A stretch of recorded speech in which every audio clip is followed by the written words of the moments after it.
फिर दुनिया में कौन कौन सी भाषाएं बोली जाती है, जिसमें मुझे अगर मैं डिप्लोमेट बन जाता हूँ तो मैं कौन सी बोलूँगा, क्यों।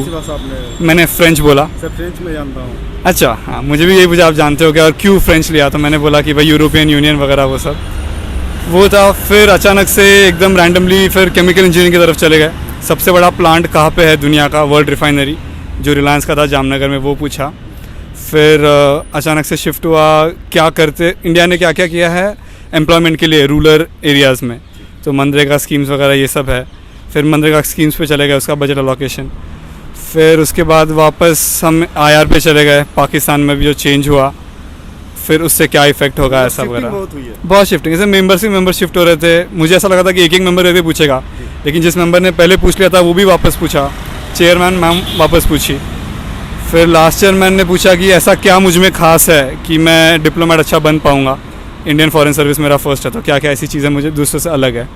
यही था मेजरली जो अभी political science and international relations था, तो IR ही था मेजरली। पॉलिटिकल साइंस कोर्स से कुछ भी नहीं पूछा, इंटरनेशनल रिलेशन से ही पूछा। वो IFS था, मास्टर्स भी पॉलिटिकल साइंस था, ऑप्शनल भी पॉलिटिकल साइंस था, तो फिर IR पे ज़्यादा पूछा ऐसा जो एक्सपेक्टेड। चला होगा लगभग 25 मिनट। ग्रिल बिल्कुल नहीं किया, एकदम कामली पूछा, काउंटर क्वेश्चंस भी एकदम कामली।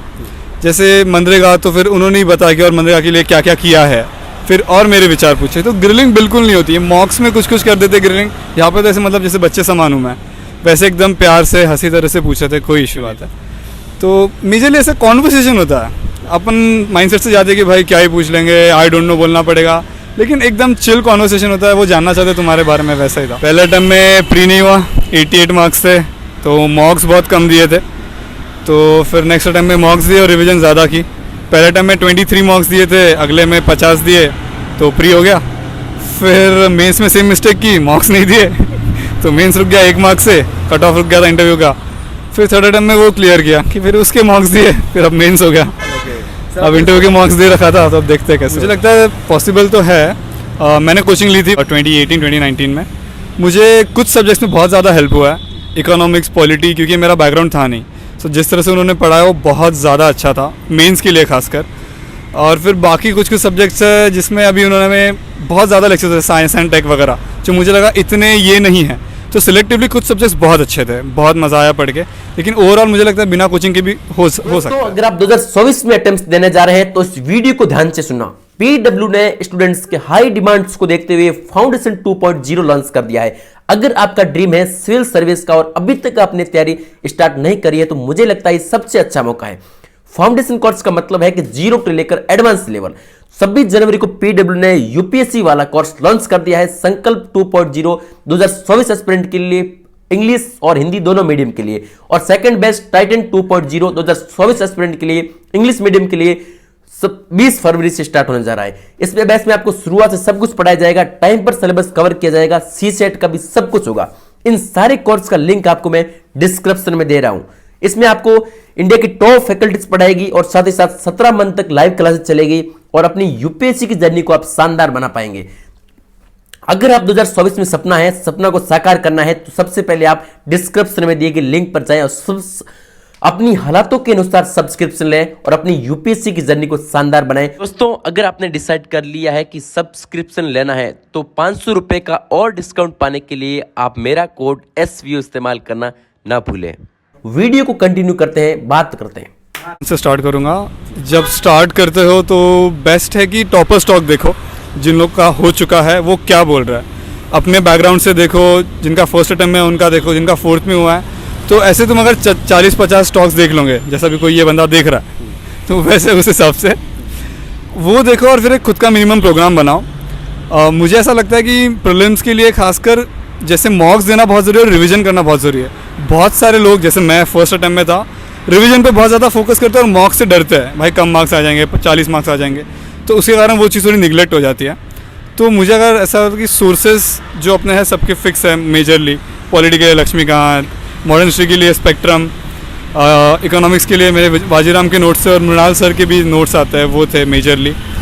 फिर NCERTs थी इसके लिए आर्ट एंड कल्चर। फिर करंट अफेयर्स के लिए विजन की PT आती है, या फिर एक शून्य करके एक अच्छी मैगजीन है, वो भी अगर पढ़ सकते हो। तो मेजर मुझे लगता है कि एक बार वो जो सब लोग बोलते हैं कि एक बार तुम्हारा वो फिक्स कर लिया है तो उसे ही बार बार पढ़ो और मॉक्स दो। 50 मार्क्स दोगे तो बहुत ज़्यादा प्रोबेबिलिटी होगी, फटती है लेकिन ठीक है।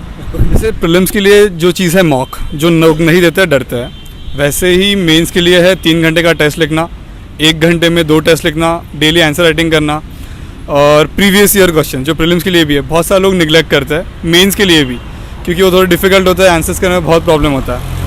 तो जो अगर नॉर्मल अपन रिवीजन कर रहे हैं, मेन 65 पढ़ रहे हैं, नॉर्मल अपना कंटेंट है, वो सब ठीक है, लेकिन ये जो चीज़ है जो इग्नोर करता है, तो अब इसको कैसे किया जाए? मुझे लगता है सबसे बेस्ट चीज़ है, देख दोस्त को पकड़ो, 3-4 लोगों का ग्रुप बनाओ, अगर वो 3 लोग आंसर राइटिंग कर रहे हैं तो तुम भी करोगे ही, वैसे खुद को पुश कर सकते हो, और मेंटर वगैरह अगर कोई है तो, क्योंकि अगर ये आंसर राइटिंग करने से और जो तुम्हारा टेस्ट है वही मुझे लगता है मेजर है। सेकेंड टाइम में मैंने वो इग्नोर किया था, मेंस फाइनल मेंस की 10 दिन पहले दिया था लास्ट पेपर, जो इतना बेनिफिशियल नहीं था, तो इस बार मैंने ज़्यादा टेस्ट दी, लगभग 20 के आसपास मार्क्स दिए सब मिला के। तो अगर तुम वो करोगे तो I think that will help you a lot. ये यूजुअली सब लोग निगलेक्ट करते हैं, रिवीजन करूँगा, बार बार पढ़ूंगा, नोट्स बनाऊंगा, उसके चक्कर में ये थोड़ा निगलेक्ट हो जाता है, बट विच पेज, मतलब जैसे मेरा 1 मार्क्स से रह गया था इसलिए। वो सब्जेक्ट टू सब्जेक्ट डिपेंड करेगा। पॉलिटी और economics is majorly current affairs, like 90%। आप प्रीवियस ईयर उठा के देखोगे तो आपको रियलाइज़ होगा कि भाई बहुत सारी चीज़ यही पूछ रहा है। सो वहाँ पे ज़्यादा करंट अफेयर्स में अपन जो चल रहा है वो हो जाता है। अब कैक के बारे में कुछ रिपोर्ट आई थी, पूछ लिया, तो उनमें आर्टिकल स्टैटिक सा होना चाहिए। और कुछ अलग पार्ट है जैसे एंशिएंट, मिडिवल, अपने art and culture, Indian society, ये कम्प्लीटली स्टैटिक है। इसमें तुम अगर प्रीवियस ईयर क्वेश्चन करके जाते हो तो तुम्हें बहुत हेल्प लगता है। तो ऐसे कुछ सेग्रीगेशन नहीं है ऐसे हार्ड एंड फास्ट कि भाई ये स्टैटिक हो गया, ये है, साथ में करते रहो तो होते जाएगा। और तुम आंसर राइटिंग प्रैक्टिस करोगे, तुम पॉइंट्स लिखोगे तो तुम ही अपने आप रियलाइज़ करोगे कि यार मैंने हिंदू से पढ़ा था, मैंने आंसर में लिख दिया है। तो ऐसे चीज़ें अपने आप आती रहेगी, प्रैक्टिस के साथ वो हो जाएगा, प्रैक्टिस है उसका गेम। अब प्रीलिम्स के लिए मैं खासकर बोलना चाहूँगा कि जैसे 2 स्कूल्स ऑफ थॉट है प्रीलिम्स की रिवीजन करने के लिए। एक लोग होते हैं कि भाई मैं 7 दिन इकोनॉमिक्स पढ़ूंगा, फिर 7 दिन पॉलिटी पढ़ूंगा, एकदम परफेक्ट कर लूँगा कि भाई कुछ भी सवाल पूछे मुझे आ जाएगा। मुझे लगता है ये मेथड फ्लॉड है। यूजुअली अपन 90 दिन देते हैं अगर प्रीलिम्स के लिए दे रहे हो तो 15 दिन का ऐसा गैप बना लीजिए, 20 दिन का। एक दिन के एक सब्जेक्ट को 3 दिन अलॉट कर लिए मार्क्स के हिसाब से। और एक चीज़ ये है कि सब सब्जेक्ट को इक्वली ट्रीट मत करिए। जैसे इकोनॉमिक्स, एनवायरमेंट, पॉलिटी, इससे 55 क्वेश्चन आता है और बचे हुए से 45, तो वैसे टाइम अलॉट कीजिए। 3 दिन आपने पॉलिटी पढ़ा, नेक्स्ट सब्जेक्ट, ऐसे करके साइकिल्स में रिवीजन करिए तो बहुत ज़्यादा बेनिफिट होगा। परफेक्शनिज्म की तरफ मत जाना, तो वो एक रहेगा। मेंस के लिए भी सेम साइकिल्स में काम करिए। जैसे टेस्ट देते हैं अपन, GS1 की 2 टेस्ट देते हैं, 3 टेस्ट देते हैं, तो वैसे साइकिल्स में काम करिए और टाइम बराबर 50-50 अलॉट कीजिए, ऑप्शनल को और GS को मेंस के लिए। वही है कि रिवीजन और मॉक्स, मतलब मेरे बहुत सारे, मैंने फर्स्ट अटेम्प्ट में नहीं किया था, 23 मार्क्स दिए थे। मेरी एक दोस्त है जिसने 70 मार्क्स दिए थे, एक दोस्त है जिसने 200 तक मार्क्स दिए हैं, और एक मेरा दोस्त है जो 3 अटेम्प्ट से प्रीलिम्स निकाल रहा है। तो मेरा भी फर्स्ट अटेम्प्ट प्रीलिम्स नहीं हुआ, सेकंड हुआ, और इस बार मेरा फॉरेस्ट का कट ऑफ भी क्लियर हुआ। तो मेरी स्ट्रैटेजी सेम थी कि तुम्हें मार्क्स देना है और 3 सब्जेक्ट पे ज़्यादा फोकस करना है, इकोनॉमिक्स, एनवायरमेंट और पॉलिटी। 55 क्वेश्चन उधर से आ रहा है। कितने लोग आर्ट एंड कल्चर स्किप करके चले जाते हैं, वहाँ से 3 क्वेश्चन आते हैं जिसमें से 2 किसी को नहीं आते हैं, फिर एक क्वेश्चन के लिए इतनी मारा मारी क्यों? तो सबसे मेजर 2 लेसन हो गए कि मार्क्स दो, भले कम मार्क्स आ रहे हो, मार्क्स दो, एनालाइज करो कि तुम कहाँ सब्जेक्ट वाइज कहाँ हो, 50-50 कैसे गलत हो रहा है। और दूसरा है कि वो एक कहावत है, on animals are equal, few animals are more equal than others. इधर में वो केस है इकोनॉमिक्स, पॉलिटी और एनवायरमेंट। इससे तुम्हें पता है अगर 55 क्वेश्चन आ रहा है तो उन्हें एडिक्वेटली ज़्यादा टाइम दो। जैसे अगर 15 दिन का मैं शेड्यूल फॉलो करता हूँ एक साइकिल का, तो उसमें से 8 दिन लगभग इन 3 सब्जेक्ट हो जाता है और बचे हुए 7 दिन में मैं बाकी का कवर करने की कोशिश करता हूँ। सो इक्वली सब सब्जेक्ट पे ध्यान मत दो, जो UPSC ज़्यादा पूछ रहा है वहाँ ध्यान दो और मार्क्स दो। अगर तुम्हारी फाइनेंशियल कंडीशन क्या है वो सब बहुत ज़्यादा मैटर करती है। तुम्हारे फैमिली का सपोर्ट, मेरा बड़ा भाई है, मुझे पता है वो सपोर्ट करेगा कुछ भी हो जाए, तो that gives me a mental space कि इट्स ओके अगर मैं नहीं हुआ तो I can give all in UPSC के लिए। एस्पिरेंट्स का तो पता नहीं, वो तो उसमें मुझे कभी वो पढ़ते हुए दिखाई नहीं उन लोग को पूरे 5 एपिसोड में, वो इतनी रियलिटी नहीं शो करता। तो मेरे हिसाब से होगा कि अगर तुम्हारी कंडीशन के हिसाब से होगा, बहुत सारे लोग जॉब कर करके भी करते हैं, तो मेरे हिसाब से अगर if you can, I think you should give अच्छे से तुम्हारे अटेम्प्ट देने चाहिए बिना जॉब के, इफ़ यू कैन।